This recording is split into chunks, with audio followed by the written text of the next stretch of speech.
Good evening, Judge McCormack. I come before you tonight on behalf of the defendant in case 3741 of attempted robbery to request SR under a strict program. May I proceed with my request? Thank you. First and foremost, I would like to address the people's request of bail.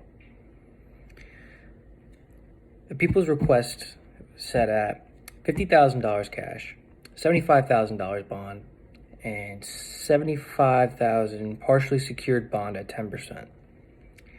This is a bit inappropriate due to the fact that my client, Manuel Soto, is currently addicted to narcotics, homeless, unemployed, and has very little support monetarily during this matter. Ms. Garcia, my client's mother, would also be unable to make bail due to the fact that she's only a house attendant, which has an average salary of only $33,000 per year, which, while typically it is standard to set higher bail with someone with a track record such as Mr. Soto's, I strongly believe that in this case, more time in the system would only be hurtful to my client and the community.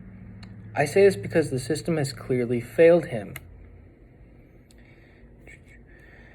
Your Honor, I understand that as a former prosecutor, you most likely would agree that incarceration equals rehabilitation. While I agree this may be the case for many individuals, in a case like my client's, where he can't even understand or know how to be better in society,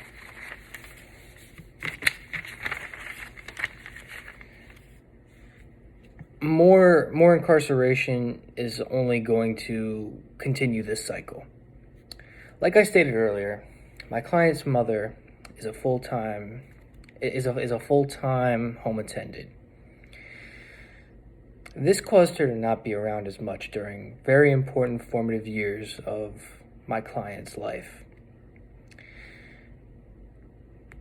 However, this was only the case because his father was involved heavily with gangs and eventually was convicted of murder.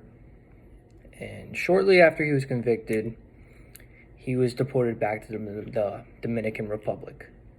So my client's father basically wasn't around up until he was only around until maybe 10 years old.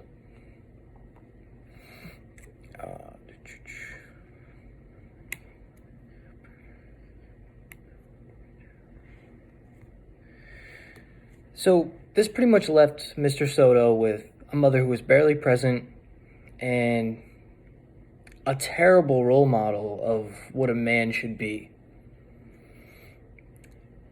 My client simply wasn't given a fair shot at life. All he knew how to do was what he learned from his father's actions.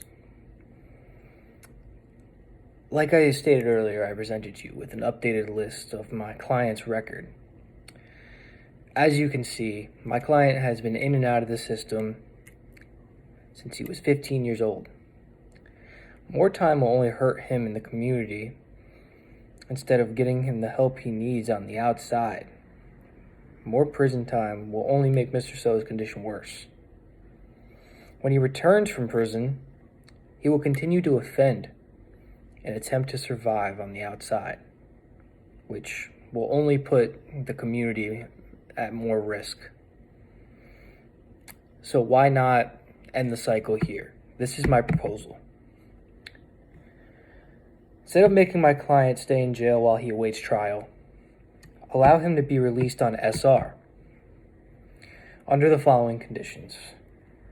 Mr. Soto will be checked into a local psychiatric hospital for proper evaluation. He will also be entered into the Harbor Home, where he will continue to receive mental health services and drug addiction treatment.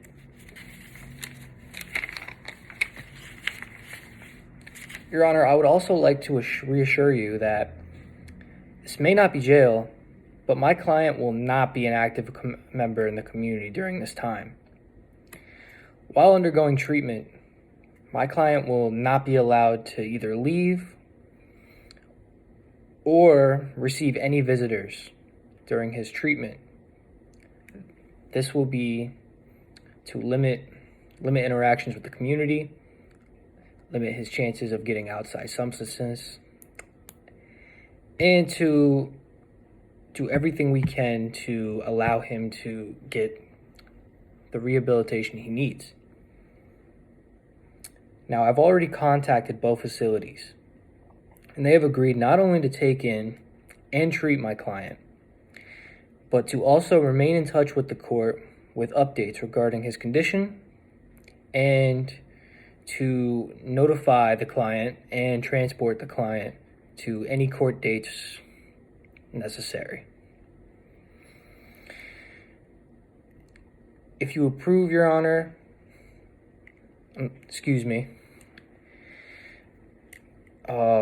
any updates regarding his condition and court dates, if you approve.